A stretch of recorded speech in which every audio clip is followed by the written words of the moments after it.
Okay, the chair lays out House Bill 3344 and recognizes Representative Curry to explain the bill.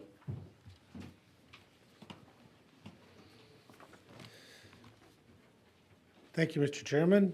Members of this distinguished committee, thank you for the opportunity to lay out House Bill 3344 today. I do have a committee substitute that I will be laying out. It's, even for a freshman, I'm pretty well known for not being for larger government or for more needless government regulations. However, we have a reality here that we're facing in Texas, and we've been facing it for a long time.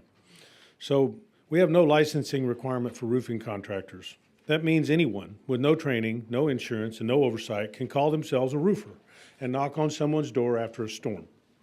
After every major storm, Texans lose millions to unqualified or fly-by-night contractors. Local law enforcement and prosecutors have little recourse because there's no licensing requirement to enforce. That's not just a gap in policy. That's a risk to homeowners. That's a risk to our constituents, especially in times when they're vulnerable and trying to get back on their feet. The committee substitute for HB 3344 addresses that risk by creating a targeted licensing structure for re-roofing contractors, those who repair or replace existing roofs. It's focused, it's fair, and it's built to protect consumers without placing unnecessary burdens on responsible contractors. Under the bill, a contractor must be licensed through the Texas Department of TDLR, Texas Department of License and Regulation, in order to advertise as licensed. The application includes proof of insurance, bonding, and registration for business entities. Licenses are valid for 2 years. Contractors must provide a written contract before beginning work. That contract includes their license number, contact information, cancellation policy, and the department's complaint hotline so homeowners know who they're dealing with and how to get help if something goes wrong. The bill also creates a 7-member advisory board, including contractors, public members, and a state agency representative to keep the process balanced and informed. A public online database will let Texans verify licenses and check for disciplinary history. Local officials can use that same system to confirm the status before issuing permits. Enforcement will happen through administrative and civil penalties, not criminal charges, to keep the focus where it belongs on accountability and consumer protection. Let me quickly highlight what's different in the committee substitute compared to the bill as filed. First, the scope is narrowed to focus on re-roofing only, where the risk is highest. Second, the license term is extended to 2 years for efficiency. Third, the criminal penalties are removed in favor of civil enforcement. Fourth, the advisory board is expanded to include more public voices. Fifth, contract requirements are now clearly spelled out. And sixth, the implementation timeline gives the Commission until April 2026 to adopt rules, with licenses starting by June of 2026. Chairman, members, Texans have no shortage of windstorms. But what we do have is a shortage of consumer protection in the roofing industry. This substitute is a practical, targeted, and reasonable step towards protecting the Texas homeowners and supporting contractors who play by the rules. I respectfully ask for your support. Happy to answer any questions, and I reserve the right to close. Members, any questions for Representative Curry? Yes, Representative Luther. Hi. Hi. Does this have a fiscal note? I was looking for a copy of it in here. I don't think it does, but I'll double check that. Okay, thank you. Before I close. Thank But congratulations on your bill earlier. I do. Can you pass the bill? Members, And I'm any not other- from Corpus. Good to know. Good to know. Let the record reflect. Members, any other questions for Representative Curry? Yes, Representative Mason. Thank you. I'll use this one. So I've been concerned for quite a while about, we have hailstorms in North Texas, and after a hailstorm, we have lots of pickup trucks coming through the neighborhoods, knocking on doors, offering their services. Sometimes they ask the homeowner for some money in advance so they can go, they say, I need to go buy some supplies. They take the money and then they don't ever see them again. As you said, they don't have much recourse because if they try to go to the police say it's a civil matter. Even though they stole their money, it's still a civil matter. So I am concerned and feel like there needs to be something to help protect our consumers from these kind of fly-by-nights, I think was the phrase you used, fly-by-night so-called roofers that maybe don't really do roofing at all. but there's a lot in this bill. So some of the things in here, it seems like that there's some unknowns, that it allows for something, but we don't really have the details yet, I guess, until it happens. Like the licensing is for 1 year, and, We changed that to 2. oh, in the that's committee changed to substitute, 2. I'm I sorry. missed that. Changed to 2 years for the licensing? Yes, ma'am. And so the idea behind that is so they won't have to be paying every year, is that it, or, Correct, yes, ma'am. okay. And just to reduce cost of redoing them all the time. Any idea what the fee would be? I would imagine it would be relatively low. Again, having a record of who these people are is really important, and having a That's what I public think, record too. of how to find them and a way to complain against them so that the consumer can find it. And, there are some associations and some things out there that have different ways of trying to do that. But the fact is the fly-by-nights are one of the biggest problems. Yes. And I'm going to make an admission here that I haven't made before. Uh-oh. I have a family member who did this to consumers. And I had to go clean it up many, many years ago. And I can just tell you, this is real. And the consumer there's not enough money involved usually on some of these roofs. They usually prey on the smaller houses and the cheaper roofs, right? And they go in and cut them a low deal and they take the money and they run. And the fact is that I do have a family member that did that to people. And we went back and fixed it. We found out who they were and we fixed it. But this should help solve that. And more importantly, post them publicly so that they know that people will know whether they're bad actors or not. And we know how to find them. Most of these people you can't even find. They come in from out of state, they run in, they collect a bunch of money, and they leave. So, sorry for answering so long, but No, thank you for giving a complete answer, the full answer. So that's why I think maybe the licensing and registration is important, so that they're not just a pickup truck and maybe they have no office anywhere. If you try to look them up in the phone book, they're not in the phone book. If the consumer, the homeowner tries to find them, they can't find them. So that hopefully the licensing or some kind of registration would address that problem that homeowners have, and maybe discourage people from trying to be that in the first place. But it says the commission may adopt additional rules as necessary. So what additional rules do you imagine that they might be adopting that we don't know about at the time of the presentation of this bill? well, again, I'm not for a whole lot of regulation, I'm not by nature for that on one hand. But I think we have more and more ways of holding the agencies accountable for the rules that they do adopt so that they don't go overboard. And we're doing our best in the 89th and beyond to hold that more accountable. So I trust that the agency will do the right thing and not try to go overboard on it. But if they do, we'll correct that. Okay. The financial responsibility requirements for license holders, what's going to be their financial responsibility requirements? Well, I would envision, again, we typically as lawmakers let the agencies try to decide that. I'm happy to discuss that further if we need be.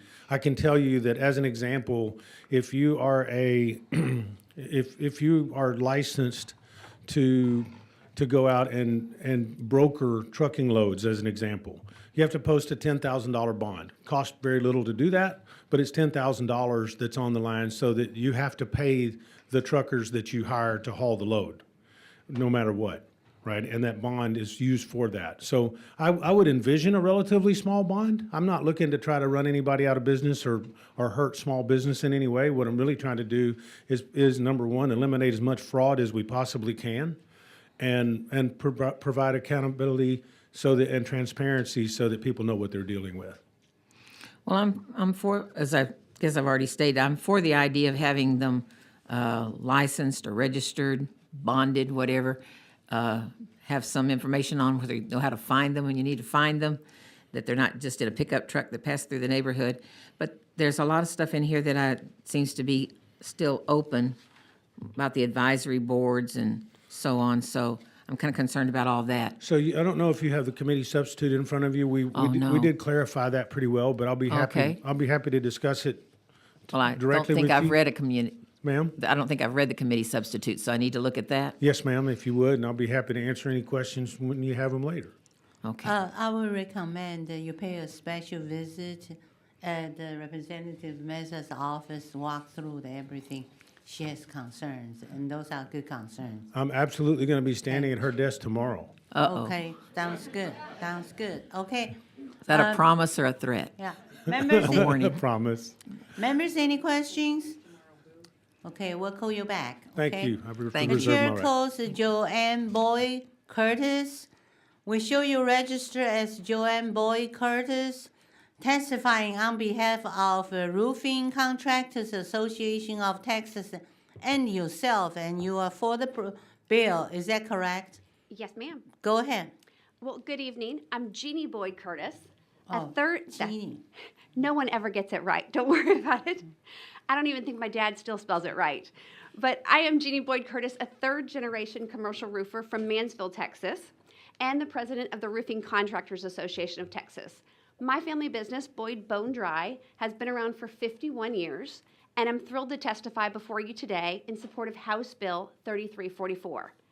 As someone who has spent a decade on rooftops, I can tell you that this industry is not short of hard-working professionals. But we're constantly fighting a stigma because anyone in Texas can call themselves a roofer. No education or license are required. And every storm, I see homeowners and business owners in my county and my community get burned by people who disappear with deposits, cut corners, or really, they just don't even know what they're doing. This hurts families, it hurts businesses, it hurts insurance companies, and it also hurts honest contractors like me.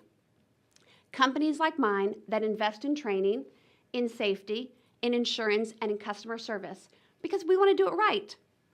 This bill helps level the playing field. It creates a license for re-roofing contractors, includes common sense contract and insurance requirements, and gives customers a place to check if a roofing contractor is legitimate. It also gives us a fair process, a process that will raise the standards of my industry while supporting our free enterprise system and small businesses like myself. I'm proud to support this bill because it raises the floor, not the ceiling.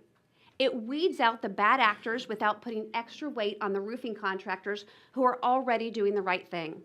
This bill provides your constituents with the peace of mind that the person they've hired to be on their roof has the knowledge to do the skill and the job they've actually been hired to do. Thank you for your time and your consideration of this bill, and I urge you to support it, and I hope you have questions. Oh, right, I like your cheerful attitude. Thank you very much. Thank you, ma'am. And the chair calls, actually, sorry, Ms. Curtis. Members, any questions? Thank you very much. Thank you. All right. The chair calls Patrick Moran. We show you register as Patrick Moran, testifying on behalf of Austin Roofing Contractors and yourself, and you are against the bill. Is this correct? Yes, very much so against Please the bill. go ahead. I'm hearing everybody saying, hey, we got storm chasers and we got to get them out of here. This is my 12th time here. Every session, we're back. Every session, I'm hearing about storm chasers. Every single time I hear about storm chasers, I'm like, where are they? Come on now. How much of a percentage do we have? For me, I hate to say it, but you can't legislate stupid. I mean, come on now. People are coming to your door. They're telling you, hey, give me your money, give me your papers. We'll take care of you. It doesn't make sense, of course, but people do it anyway, and I understand that. But it seems obvious to me that this bill is not helping the homeowner because what's happening with the insurance industry. In the insurance industry right now, as you know, across the country, we're raising rates everywhere. And not only are they raising rates and deductibles, they're also, when you get a claim, they're taking a percentage of the claim. It used to be you'd get a claim, you get the full compensation. Now, you get 30% or whatever the insurance company decides. So, to me, as time goes on, more and more and more, it's getting more and more obvious that the more we have these deductibles and the more we have the insurance company have the upper hand, it seems like a customer should be allowed to have some options. And so when I'm approaching a customer, and yes, they have to pay their deductible, and yes, we want them to pay their deductible, as the roofing contractor, I want to help them. I want to give them a deal. So here you are, you've got your money. Well, great. Let's use that money. We're going to do the roof just like the insurance says. But maybe there's enough money in there, and I can see that there's enough profit for me as myself. Maybe I could throw in a benefit. Maybe I could throw in some free woodwork. Maybe I could throw in, upgraded shingles. It seems to me that that should be allowed. This bill is stopping that. As far as I can tell, we're not allowed to give any rebates, anything like that. And we're trying to help, and it just seems to me like it's making it harder. So, and then. Thank you for your testimony. Okay, there we go. 2 Yeah, minutes, huh? feel free to talk to the author, have your additional concerns, unless Yes. you got a question, okay? Yeah. You heard some of the questions that I asked earlier. Yes, so I did. Yes. how do you see a way to protect the consumers from the fly-by-nights or the ones that just come and take their money for supplies and leave and you never see them? I think we How have do you lo- protect the consumer that's something maybe different than this bill? What do you I envision? don't have an answer to that, but I do have to say there's criminal laws, there's laws in place to stop people from preying and doing fraud. And so, what's the percentage of storm chasers? That's what I want to hear. And I keep hearing, oh, yeah, there's a lot of storm chasers, and it's really, really bad. And then we get people in here that testify. And every 2 years, we're back here hearing the same thing about the storm chasers. And whoa, the storm chasers. There's a lot of us doing great business, and we're trying to help the customers. And this legislation seems really heavy-handed, stopping the consumer from getting deals from contractors.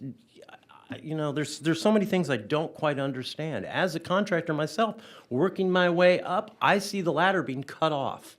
I couldn't be here where I am today. We appreciate your, So, your okay. insights, and definitely the author will work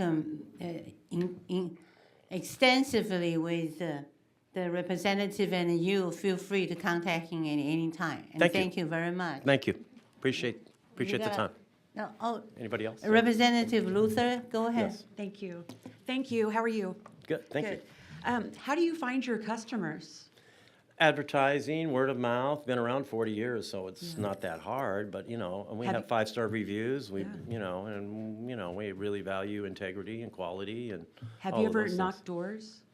We don't knock doors. You have never knocked a door? No, I don't like knocking doors. I just think that's over the top, too hard as far as I'm concerned. So how long have you been doing this, you said? 40 years. 40. So wouldn't you want to tighten up the regulations so the bad actors won't be taking work from you?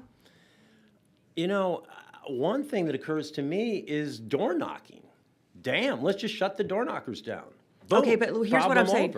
over, I know, but you as someone with 40 years experience, Mm-hmm. wouldn't it benefit you to get some of these stragglers that are trying to do that out It- out of your way? It paints a bad brush for all of us roofers. But there's criminal elements in every industry. Painters might be worse than roofers. I don't know. And I know there's bad roofers out there, of course, but. I mean, there's people, I'm thinking of like my grandma at home, and Yeah. all she knows is people are nice and they're trying to help her. Oh, yeah. There's got to be laws that protect people like that don't know any better. You don't believe in that?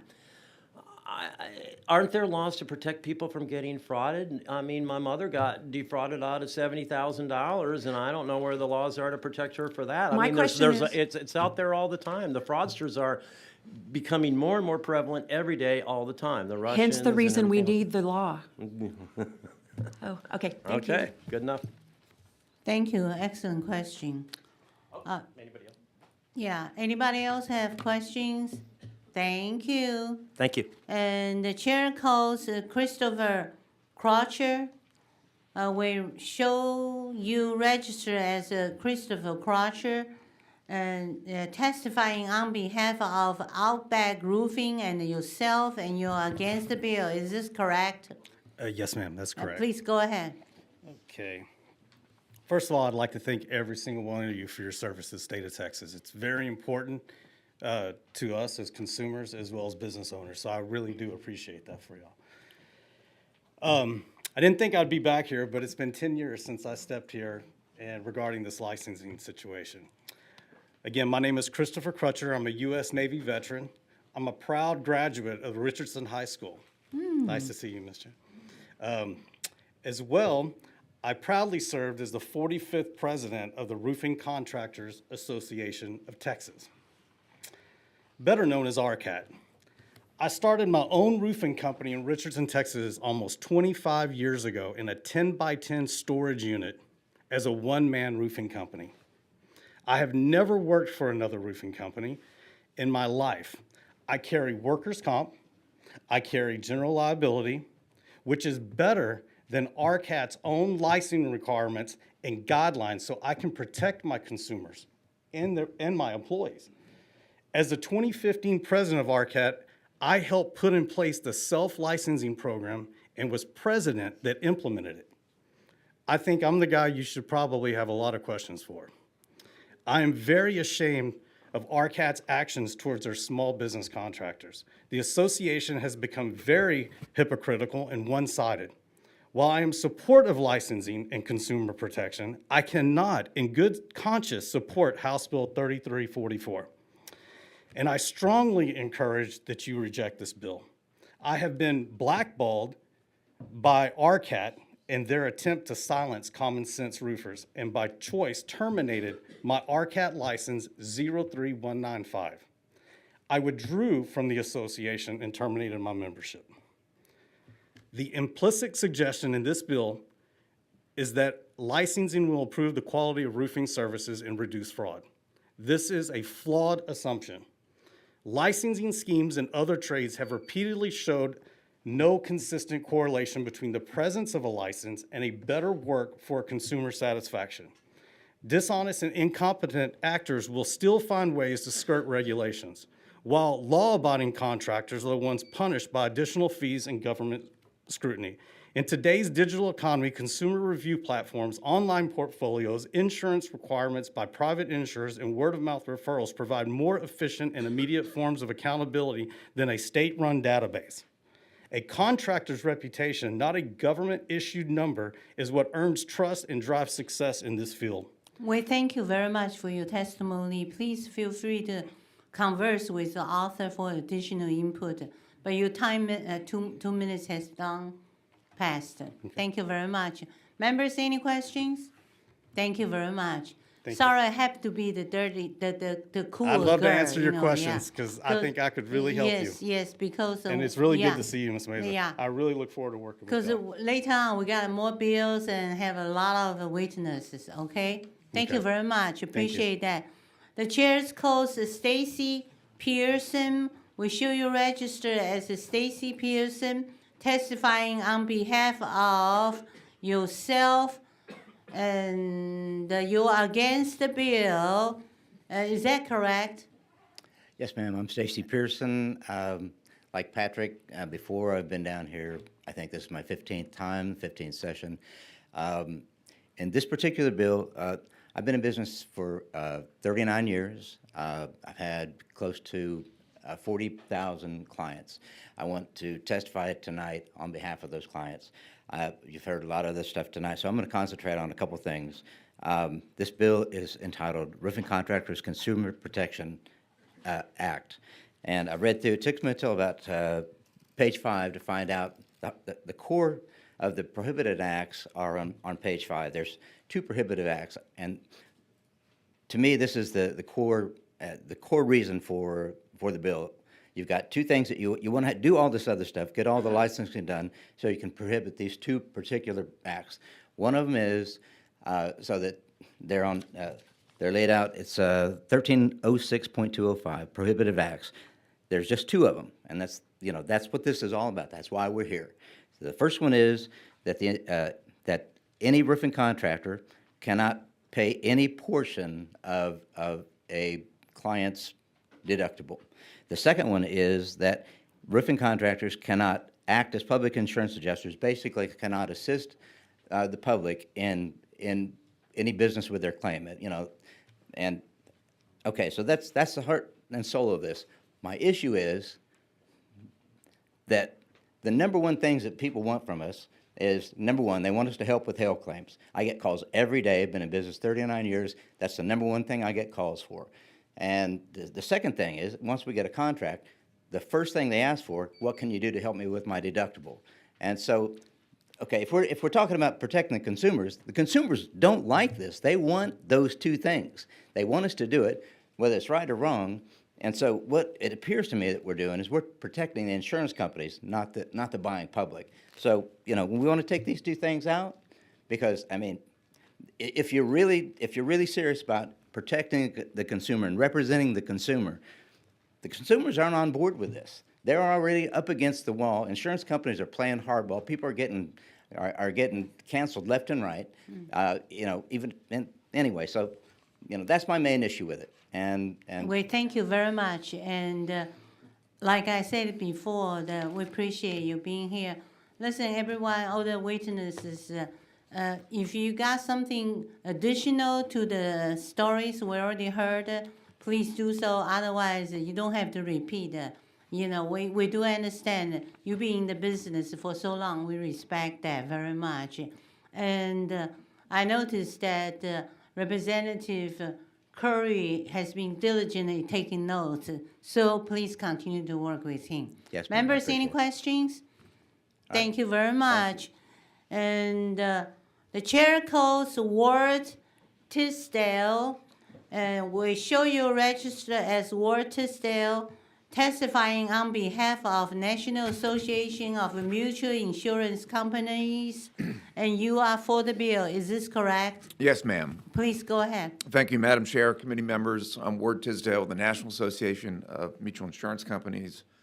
Our members are generally sell auto and home insurance policies. A few things about Texas that we probably know, but it's worth restating. Our weather is pretty much a hot mess. We have the worst state as far as hail damage claims, the worst state in terms of tornado claims. We're obviously a hurricane state. We have every peril imaginable. So, and we also have a lot of growth. We were 14 million people in 1980. We're now 32 million. In 20 years, we're going to be 42 million. So that's a lot of rooftops. That's a lot of construction. And we think this bill it'll be good for the industry, good for the consumer. We are one of, I believe, 15 states currently that do not license or register roofing contractors. So this is a bill that we think is long overdue. It'll be good for consumers, good for the industry, and we urge you to support. Thank you very much. Members, any questions? We appreciate you coming. Thank you. Okay.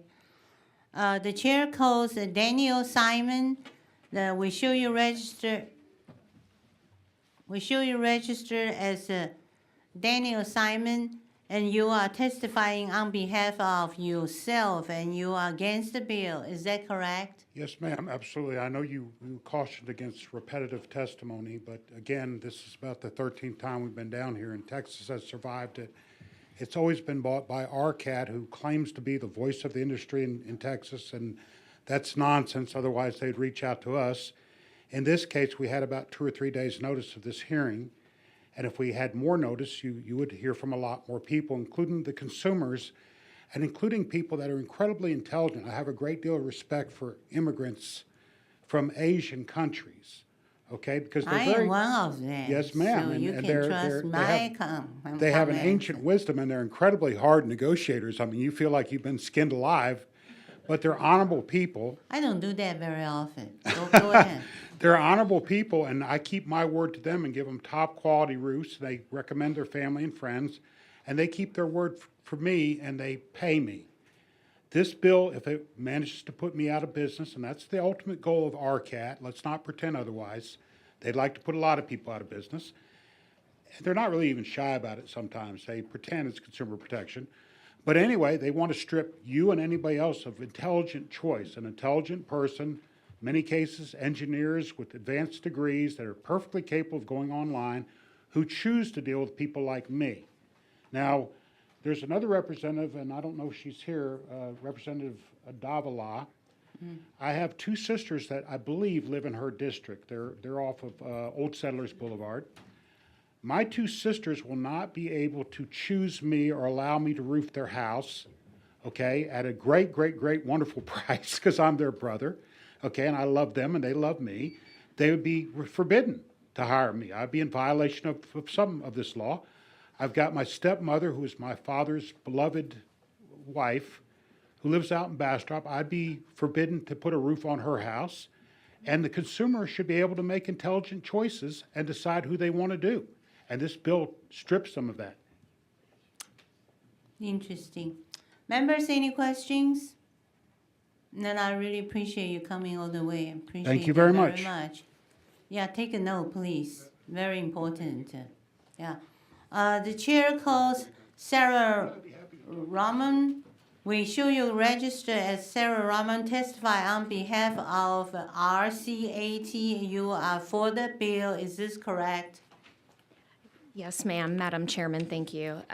My name is Sarah Ramon, and I appreciate the opportunity to testify in support of the committee substitute for House Bill 3344.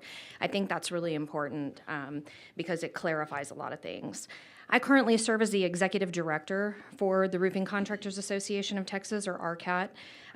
We have been representing the Texas roofing industry for 50 years, and we are basically the only real association that represents roofers, and that's why we get a bad name, because we do try to uphold people to a higher standard, and I truly believe that Texans deserve better.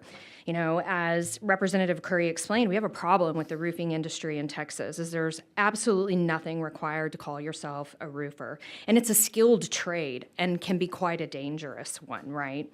Roofers are held to no accountability, and the door is wide open for storm chasers and bad actors who damage the public trust and the reputation of the good contractors out there. As you know, contractors who have fallen victim to unscrupulous contractors have very limited recourse in these situations, and I believe they deserve better. HB 3344 is a common sense solution. It establishes a baseline standard, one that helps protect consumers without overburdening our members and other roofers in the industry. It creates a license specifically for re-roofing contractors with appropriate exemptions and a reasonable path to compliance. RCAT does operate a voluntary licensing program, and we know from experience that standards work.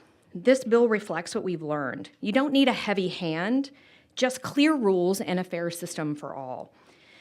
We especially appreciate the committee's substitutes focus on the consumer protection specifically. The 2-year license term, the removal of the criminal penalties in favor of administrative enforcement. It's a thoughtful and effective approach. This will not increase the cost of roofing or insurance premiums. This will not prohibit contractors from selling specific pricing or upgrades. And waiving deductibles and the unlicensed practice of public adjusting are addressed in laws elsewhere, not here in this bill. So on behalf of RCAT and our members, I thank Representative Curry for bringing this bill forward. I urge you to support the committee's substitute, and I'm happy to answer any questions for you. Members, any questions? Thank you very much. Thank you. The chair calls Carl Isett. We show you register as Carl Isett, testifying on behalf of Texas Independent Roofing Contractors Association, and that you are against the bill. Is this correct? All of that is correct, ma'am. Yeah, please go ahead. Thank you, Madam Chair and members. That's the first time we probably laid this bill out. So I was elected in 1996. My first term was 1997. It was the first time this came before this body. Since 1997 to now, every session but one, to my knowledge, had some sort of licensure act or registration act or something. Every time they tell you that we have to do with storm chasers. If somebody takes your money and doesn't put a roof on, they're not a roofer. They're a criminal. What this bill does is says every small roofer has to either meet all of these requirements that are in this bill, which could be financially onerous. But you heard the testimony. Most of these guys started with it was a guy, a truck, and a ladder. And they started their own business to take care of their family.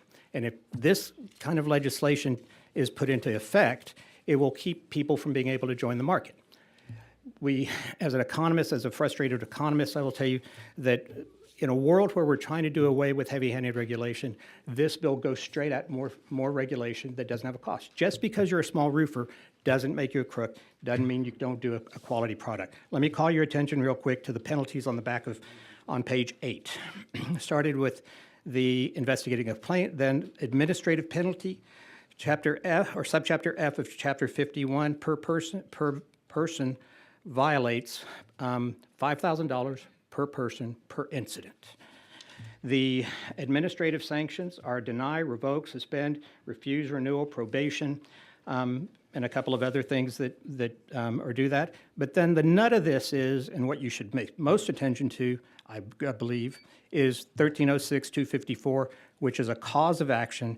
It is a injunctive relief, and the code of this at 51-352 is $5,000 per day per time.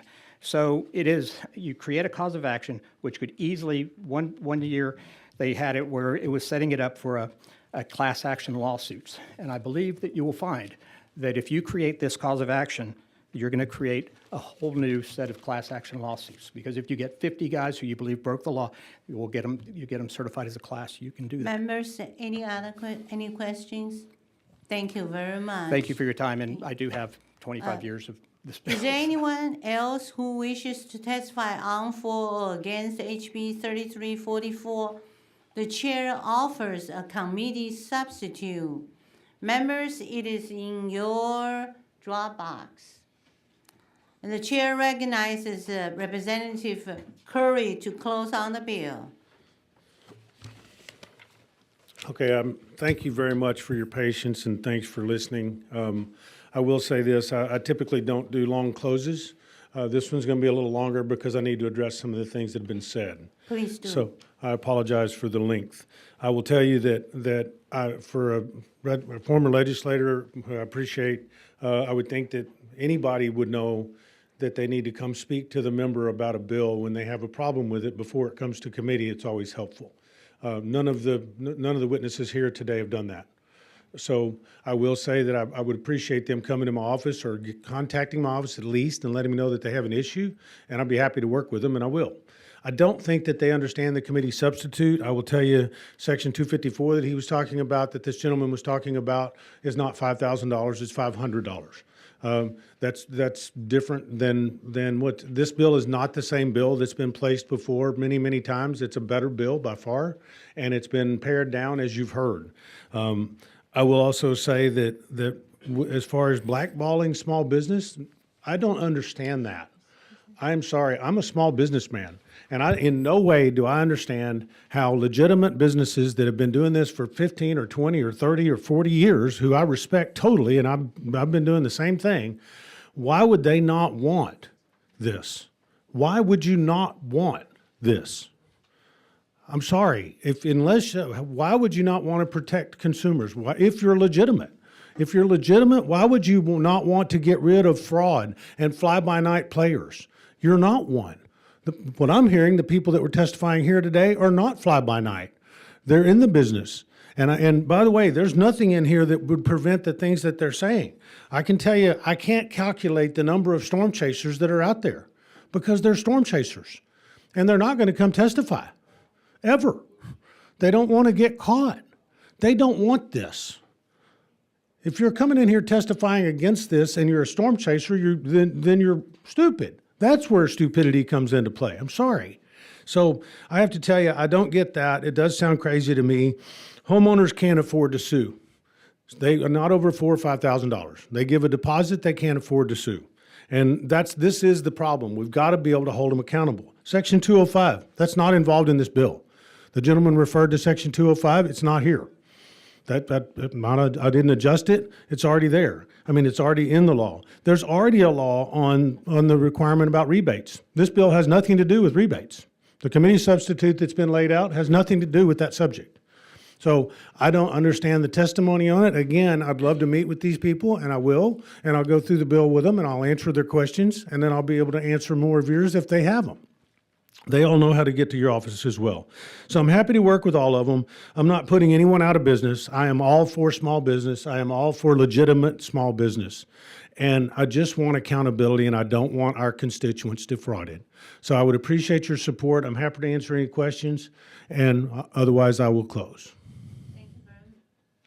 Thank you very much. And once again, I do appreciate all the witnesses coming, and many of them has been in the industry for so long. Like you say, they know the stone chasers. They are very sincere. but you all do need to continue to work on, have a better communication, and you're heading the right direction, and feel free to visit. Any of the members have additional questions, continue to work on that. This is a very important issue. I hope this session will get a resolution, okay, a solution, so we don't have to do this again and again, and people say, well, I've been here 20 years ago, still. And that's not, I don't think that will happen, because I can tell you've been working really hard. So thank you very much. And I will be. I do have one comment. First off, to answer your question on the fiscal note that was just put out late this afternoon was brought to me. It is not correct. It's not based on the committee substitute. So I will be working with the OBB and the agencies on that very quickly. It just came out late this afternoon, so I'll deal with that. And then secondly, I would like to tell all the people that testified, they're more than welcome to meet me directly downstairs. I have another bill to lay out. I'll be standing outside of that committee room talking to them if they would love to come see me. Yeah, we even provide pizza, huh? I heard that. No, just kidding. Thank you. Just With that, I kidding. close. Thank you very much. Okay. The substitute is withdrawn, and HB 3344 will be left pending at this time. Thank you very much.